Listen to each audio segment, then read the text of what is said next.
Olá, pessoal! Voltamos agora, então, e iremos começar a conversar um pouquinho sobre as bactérias que são de interesse odontológico. Se vocês lembrarem, eu comentei com vocês sobre uma bactéria, um gênero de bactéria, que era aquelas relacionadas com as cáries dentárias, né? Vocês conseguem lembrar qual que é? Agora vocês têm a vantagem de não precisar me responder pessoalmente. Pessoal, a gente vai falar sobre esse gênero em específico hoje, tá? E aí na semana seguinte a gente fala sobre o restante dos gêneros que têm importância médica das bactérias, mas não tão específicas assim para a cavidade bucal. Tudo bem? Então, vocês já conseguem saber de qual gênero vamos conversar hoje? Se vocês pensaram nas Streptococcus, está certo, tá? As bactérias Streptococcus, elas recebem esse nome por conta da forma. Então, se vocês lembrarem, uma das formas de classificação da morfologia bacteriana era Streptococcus. Então, são essas bactérias dispostas em cadeia. Então, são cocos, então elas são arredondadas e dispostas em cadeia, tá? Uma seguida da outra. As Streptococcus, gente, elas podem ser encontradas não só na cavidade bucal, também na pele, no sistema respiratório, no trato digestivo, a gente também consegue encontrar essas bactérias, tudo bem? Elas são cocos. Característica importante, essas bactérias, pessoal, são gram-positivas, tá? Ou seja, se elas são gram-positivas, elas se coram com cristal violeta, vamos lembrar lá? Que isso quer dizer que a camada de peptídeo glicano delas é espessa e elas não têm membrana externa. Tudo bem? Deu para relembrar? Então, as Streptococcus são gram-positivas. Além disso, elas são anaeróbios facultativos ou estritos. Então, algumas espécies de Streptococcus são estritas, ou seja, elas só vivem na ausência de oxigênio. Então, são anaeróbias estritas. E algumas delas são anaeróbias facultativas, ou seja, elas podem viver na ausência de oxigênio, mas não necessariamente. Elas também são, pessoal, olha só, fermentadores de glicose. Então, elas fazem o processo, algumas delas, a maioria delas fazem fermentação de glicose. E aí, por último, elas são imóveis, ou seja, elas não possuem flagelos e elas possuem um glicocálice organizado, ou seja, elas são capsuladas, elas possuem uma cápsula ao redor mais externo à parede celular delas. Tudo bem? Até aqui, pessoal? Aí algumas das mais conhecidas, de maior interesse médico, a gente tem a Streptococcus pyogenes, que é uma das mais patogênicas. Ela está muito relacionada com a causa de febres bacterianas, tá? A gente tem a Streptococcus salivarius, que é encontrada na cavidade bucal. A Streptococcus sanguis, que ela vai ter uma importante relação com a formação do biofilme dentário, que a gente vai estudar melhor no próximo bimestre, essa questão do biofilme dentário. Mas então, Streptococcus sanguis e a nossa Streptococcus mutans, que foi aquela primeira bactéria relacionada na cavidade bucal, que ela tem a relação, então, com o processo da cárie dentária.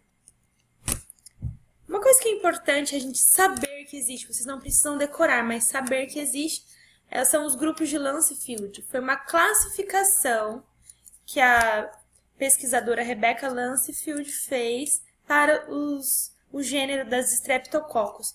Ela classificou, gente, de acordo com polissacarídeos específicos que existia na membrana, na superfície dessas bactérias.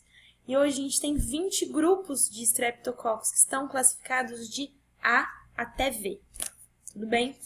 Os Streptococcus mais patogênicos são aqueles A, B, C, D, F e G.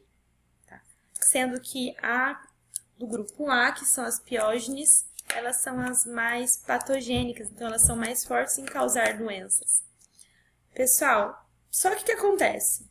Algumas bactérias não têm esses antígenos, esses polissacarídeos específicos para a classificação dos grupos, e aí eles não se enquadram em alguns desses grupos. Então, a gente tem as exceções, que vão ser importantes para a gente, para a odontologia, só que elas não têm uma classificação específica nos grupos. Então, a gente tem Streptococcus sanguis, salivares e mutans. Por isso que eu falei para vocês, é importante vocês saberem que existe essa classificação das Streptococcus. Mas pra gente, para vocês, na verdade, né, essas principais bactérias não têm um grupo específico. E aí, se para o crescimento das bactérias cada uma precisa de uma exigência nutricional, um requerimento nutricional diferente, quais são as características para as Streptococcus crescerem? Então, existe um meio específico para o desenvolvimento das Streptococcus, que é chamado de agar-sangue. Tá? Agar-sangue, ele é constituído por agar, então que é uma substância mais gelatinosa, mais firme, que é inserida numa placa. Então, nessa imagem aqui à direita, essa parte transparente, que tem uma camadinha mais firme, é o agar, tá? E essa vermelha que é o agar-sangue, junto com o extrato de carne de carneiro. Tá? Tem ainda o agar-chocolate, mas o mais importante para a diferenciação das Streptococcus é o agar-chocolate. Ok. Além disso, as Streptococcus elas precisam de dióxido de carbono para desenvolver. Temperatura ideal, que é importante para elas, 37 graus Celsius. Então, próximo da nossa temperatura corporal, é perfeito para o desenvolvimento das Streptococcus. pH para desenvolvimento, 7,4 a 7,6. Então, levemente alcalino, um pouquinho mais alcalino do que neutro. E aí, como que faz para matar, para destruir Streptococcus? Uma temperatura maior que 60 graus por 30 minutos é suficiente para matar as Streptococcus. Bem, levar à morte, então, dessas bactérias. Nas placas, né, de agar-sangue, então, que tem esse meio que vai ser importante, vai ser essencial para o desenvolvimento das Streptococcus, a gente consegue diferenciar elas de 3 maneiras diferentes. Então, se vocês observarem aqui, ó, nessa primeira parte, ela é um pouquinho mais esverdeada, né? Essa aqui era a alfa, esverdeada, né? Essa aqui é um beta, ela tem uma área mais amarelada, mais clara em volta dela. E a gente tem essa que ela não produz coloração, tá? Essa daqui, primeiro, ela forma um halo de hemólise. O que é uma hemólise? Ela quebra as células sanguíneas, tá? E aí, ela cria esse halo verde. O que é esse halo? Essa região, essa borda em volta do local que foi semeado, onde foi colocado essas bactérias. Então, essa bactéria aqui é bactéria alfa. Querem um exemplo? A Streptococcus sanguis é uma que ela adquire essa característica aqui mais esverdeada, tá? Agora, essa outra que é a beta, ela adquire essa outra característica mais clara.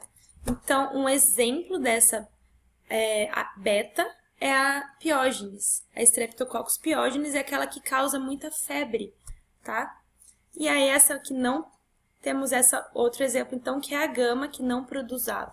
Então, por exemplo, eu tenho uma bactéria, eu não sei que tipo de bactéria que é. Eu sei que é Streptococcus, porque ela cresceu no meio. Como que eu vou fazer para diferenciar? Eu vou ver se ela é alfa, beta ou gama. Né? Então, se está na cavidade bucal, será que é uma piógenes ou será que é uma sanguis? Eu coloco aqui nesse meio de agar-sangue, tá?